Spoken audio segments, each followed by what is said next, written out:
Hello everyone, this is me Haseeb. I am back with another tutorial. So I just made an app with the help of Flutter, and for the APIs I'm using GPT-4 Vision. So the functionality I achieved with the help of the app was that I can detect any disease or any kind of symptoms around the plants or the leaf. So it's a super cool app. It's just made with the single API GPT-4 Vision. Let me show you the quick demo of it. uh, let's hear it.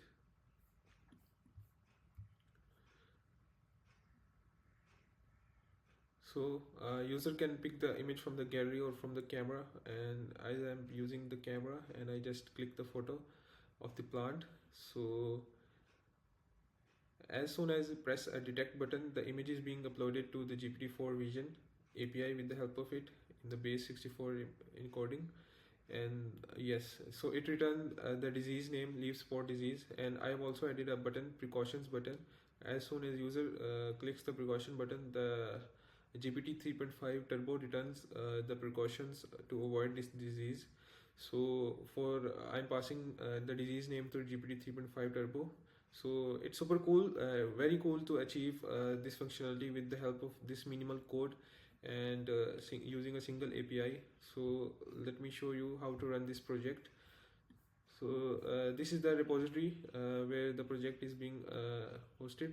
So I have also added the link in the description of the video. Just copy the link and open this project, and to run this project in your machine, just clone this project. I have already done it. So here, this is the project that I have cloned from the GitHub.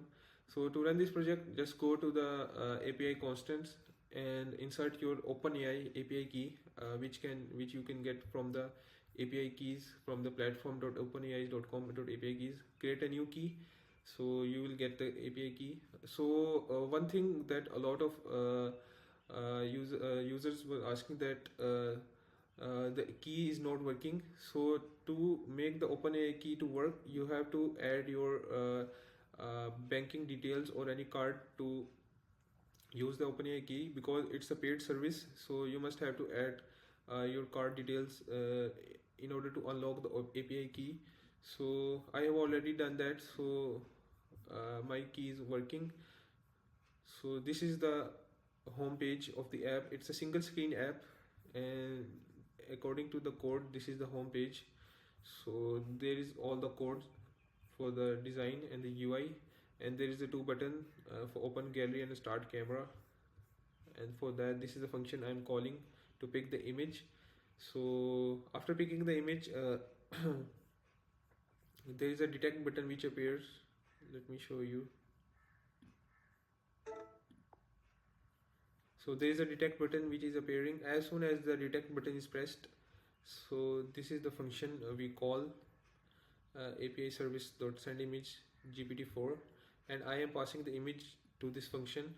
So let me open this function and show you how API call is being done. So in the services folder, there is a API service.dart folder. So here it is. Yes, this is the function I'm calling to detect the disease in the image. So I'm passing the API key and the model name. Yes, there is a model name GPT-4 Vision Preview. This is the latest model that is being launched, and this is the prompt I'm passing to detect the disease from the image. So you can say this is the main brain of the image, brain of the app, that image and the prompt is being passed to the GPT-4 Vision, and it detects the disease with the help of the prompt. So this is the main selling point or the best point from the OpenAI, that you can achieve endless apps with the help of a single prompt. So you can see that with the help of this single line, I have made a whole functionality for the app to detect the disease. So you can always look at the prompt. I have also enhanced and make the prompt efficient with the help of the GPT-4, that I put it again and again on the GPT-4 and the chat GPT, and test it with the help of it.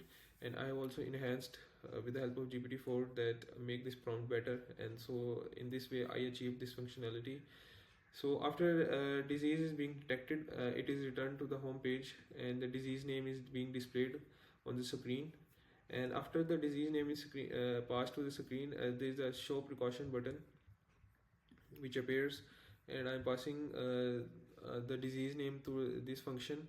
So what it does is that it passes the disease name to GPT 3.5 Turbo, and I am also passing the prompt here that upon receiving the name of the plant disease, provide 3 precautionary measures to prevent or manage disease. These measures should be concise, clear, and limited to the one sentence each. So as you can see, all of the functionality and the main working of the app is achieved with the help of the good prompt. So test it out, do test it out, change the prompt, and make the application work according to you. So it's super amazing that how simply with the help of two APIs I can achieve this much of the functionality in the app, and this is super amazing. And do test it out and do let me know about the feedback from the app. And thank you for watching the video. I will also attach the Medium article link in the description of the video, and do reach me out on the LinkedIn. I will also provide my LinkedIn profile below. So if you do test it out and if you face any difficulty in running the application, do reach me out. I will definitely help you out. So this is it. Thanks for watching the video, and thumbs up.